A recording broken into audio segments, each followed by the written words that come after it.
వాళ్ళు ఒక్కొక్కరు మాట్లాడుతూ ఉంటే, ఒక్కొక్కరు ఏడుస్తూ ఉంటే, చిన్న పిల్లలు 7 ఏళ్ల పిల్లలు 5 ఏళ్ల పిల్లలు ప్లకార్డులు తీసుకొని బడి బంద్ చేసి రోడ్డు ఎక్కితే ఒక మంత్రి అంటాడు 5,000 రూపాయల కోసమట మాట్లాడుతున్నారట సోషల్ మీడియాలో. అందరూ మీ లెక్క ఉండరు, కాంగ్రెస్ వాళ్ళ లెక్క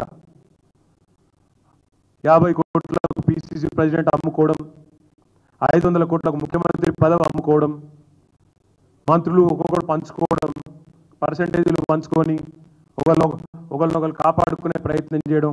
మీ కాంగ్రెస్ లాగా దిక్కుమాల అలవాట్లు ప్రజలకు ఉండవు, తెలంగాణ బిడ్డలకు అసలు ఉండవు. ఆత్మగౌరవం మీద కొడితే, ఆత్మగౌరవం విషయానికి వస్తే మంత్రి గారు శ్రీధర్ బాబు గారు, తెలంగాణ ప్రజలు తిరగబడితే మీరు ఊళ్ళలో తిరగలేని పరిస్థితి వస్తుంది. మంచిది కాదు. మీరంటే కొద్ది గౌరవం ఉంది, చదువుకున్న వాళ్ళు కొద్ది సంస్కారవంతంగా మాట్లాడతారనే గౌరవం ఉండేది. కానీ మీ మాటల వల్ల పోతా ఉంది. మొన్ననేమో ఇద్దరు బీఆర్ఎస్ ఎమ్మెల్యేలు కొట్లాడుతున్నారు అని అతి తెలివి. నిన్ననేమో వీళ్ళు 5,000 రూపాయల కోసం సోషల్ మీడియాలో 5,000 రూపాయల కోసం ముఖ్యమంత్రిని బూతులు తిరుగుతున్నారని మాట్లాడతావా? నువ్వు పోయి వాళ్ళ ఇంటి మీద వాటి ఇలుగుల్లో కొడతా అంటే వాళ్ళు అవు దేవుడు వచ్చినది మొక్కుతారా? నీకేమంటారు మరి?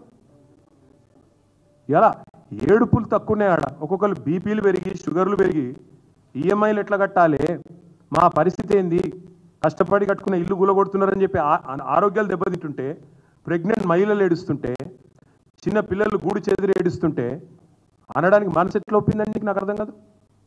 అంతో ఇంత సంస్కారం ఉన్నోడు, చదువుకున్నాడు అని గౌరవం ఉండేది. కానీ సావాస దోషం అనుకుంటా ఓడుకు నోటు దొంగలతో కూర్చుంటే మేము కూడా అట్లా అయిపోయాను. పక్కన కూర్చొని చెడిపోయింది శ్రీధర్ బాబు గారు కూడా. ఇది మంచిది కాదు. ఇప్పటికే 3 చనిపోయినారు. బుచ్చమ్మ గారు కూకట్పల్లిలో చనిపోయింది వాస్తవం కాదా? మా నాయకులు హరీష్ రావు గారు, సబితక్క, తలసాని గారు గాంధీ హాస్పిటల్కి పోతే అడ్డుకున్నది వాస్తవం కాదా? కృష్ణారావు గారు మా కూకట్పల్లి ఎమ్మెల్యే. ఈ చిన్నపిల్లల ఆవేదన రోజు కనబడతలేదా నీకు? హైకోర్టుకు అర్థమైంది కానీ నీకు అర్థమవుతలేదా? అందుకే నేను అడిగేది, ఇక ఆయన గురించి తిట్టుతున్న తిట్లు అవి చూస్తే మాకే మంచిగా అనిపిస్తలేదు. గట్ల తిడుతున్నారు. ఆ తిట్లు అయితే మామూలు తిట్లు లేవు. అవి నేను ఎప్పుడు చూడలేదు, అట్లాంటి తిట్లు చూడలేదు, అట్లాంటి తిట్లు వినలేదు. భయం అవుతుంది ఆ తిట్లు చూస్తుంటే కూడా. అట్లాంటి తిట్లు పొరపాటున కాంగ్రెస్ వాళ్ళు అడవికి ఓకురండి, ముందే చెప్తున్నా.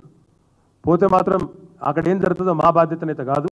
ఎందుకంటే ప్రజలు విపరీతమైన కోపం మీద ఉన్నారు. మీరు పొరపాటున కూడా అడవికి ఓకుండ్రి. పోతే మాత్రం ఏం జరిగినా